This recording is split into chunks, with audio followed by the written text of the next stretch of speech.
Hello everybody and welcome to another Transformers third party review. I'm a little bit late to the party with this one, late to the third party. Now, I don't know where I was going with that.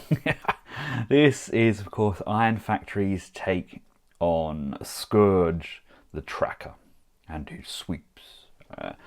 Ex-49. We've got Scourge on there, we've got his lovely kind of scythe, and there he is there with the Legion.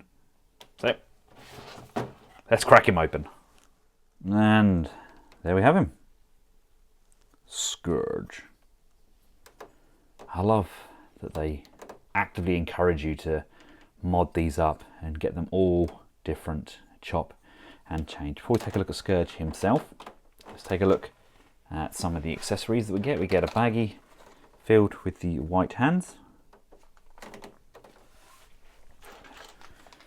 We get some extra weapon parts there. Get some of the extra kind of energon blades. We get the scythe itself. Love how that looks. And we get all of these little accessories to make them different. I mean, this little dude here, he hasn't got a beard. This one here has just got a stash. This one here, it's got like a faceplate instead. We get the differences in shoulders as well. So you really can mix and match and make your kind of ideal Scourge. That's something I really like. I'm going to switch out for these kind of turbine ones. And then we get a pistol as well. And here he is on the pedestal. His colours are absolutely sensational. I love how he looks. Probably one of the better looking figures they've done. I mean, Iron Factory have come on leaps and bounds anyway. Some of their original figures were very blocky and just weren't really to my taste. But I got this guy along with their Leo Convoy repaint as well because he looks sensational. Yeah, this is a really good look for Scourge. I love the fact that they actively encourage us to army build these. Like I said, they're not the cheapest figures in the world, the Iron Factory figures, but this may well be the first one that I've army built. I have the New Age version of Galvatron, which I think scales pretty darn well with these, and I don't really care that these don't have that G1 aesthetic. I think personally they're going to look really, really nice. Just any Herald of Unicron will do me a treat. Doesn't really matter their exact aesthetic. I mean, he is a interdimensional bad guy in my opinion, so he can draw these kind of heralds from different galaxies, different realities, and this will be my Scourge. Speaking of different scales, here he is alongside Galvatron, and of course we also have the McFantoys version of Astro Train as well, which he is a bigger figure, but I'm actually okay with that because I always thought Astro Train was slightly bigger than those. I mean, he has to kind of carry them all through space, so even if they do still function. Yeah, I think I like how that looks. Maybe a little bit short. I don't know. What are your thoughts? Shoulder switching and hand switching, etc. are nice and easy. You just have a hole on the back, and then these just come up.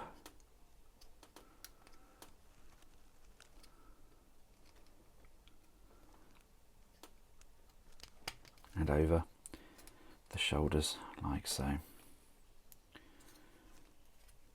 Same with the hands. If you've never had Iron Factory figures before, hands are crazy easy to swap. Literally just untab, they're on small ball sockets, and just pop that on, and you then got very kind of dynamic looks for things. Yeah, we can then put his scythe in this hand. He's now taken up the mantle of Grim Reaper. That sculpt is sublime. That's the Scourge I know and love. Articulation, head up, down, left, right, tilt side to side. You'll notice that the scythe does keep popping out of his hand.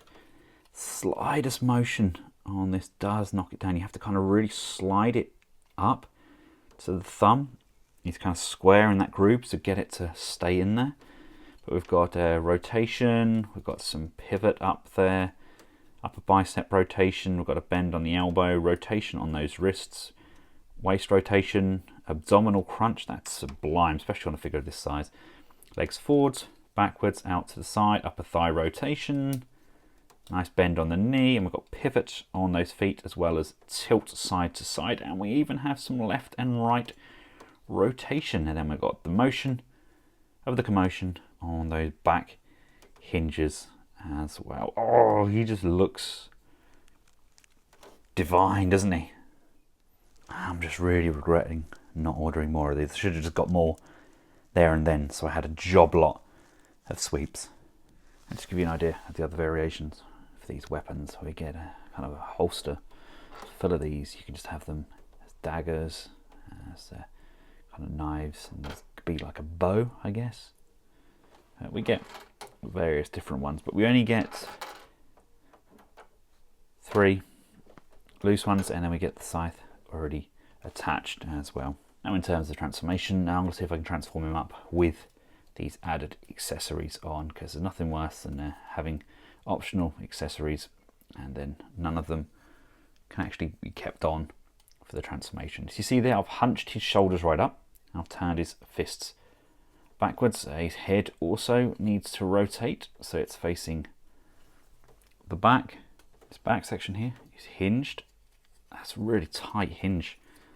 So you need to get that in and drop that down so it sits lower below this collar section, because the collar section itself is going to rock backwards like this. You have these leg panels here.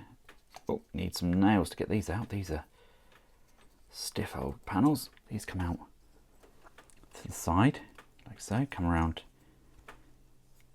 to the front, and the toes are going to push down and push down, and then these feet are going to flatten off and flatten off like so. These legs then collapse into the voids of those thighs, and we've got these small pinned tabs at the bottom there. That just opens up because these two are going to have to tab in together when we rotate and rotate. There we go. And push and secure those into position. These arm tabs are going to wrap around the torso and come in underneath, and then there's a tab on the base of each leg like so and like so, just securing those on the underside like this, and that's basically it. We then have space to stick his blaster on there like so, and then it's depending on what you want to do with the shoulders. I think with these ones we can just rock them back like so, and then just rock from back like so, give that kind of that more G1 look. For that, here's Scourge in his kind of flying boat mode. It's not bad, is it? It's not terrible. See, I could kind of picture having a few of those flying alongside this little beaut. May just be me, but I think that would work. I mean, this thing is never going to win awards for being the most ingenious of transformations, but it does exactly what it needs to. And I think he ticks the boxes. He's a nice little take on Scourge. I love all those different variations. What do you all think? Let me know in the comments section below. I'll include a link in the description, place can be purchased over at Robot Kingdom. And until next time, from myself and the rest of the Collectables household, thanks for watching. Goodbye.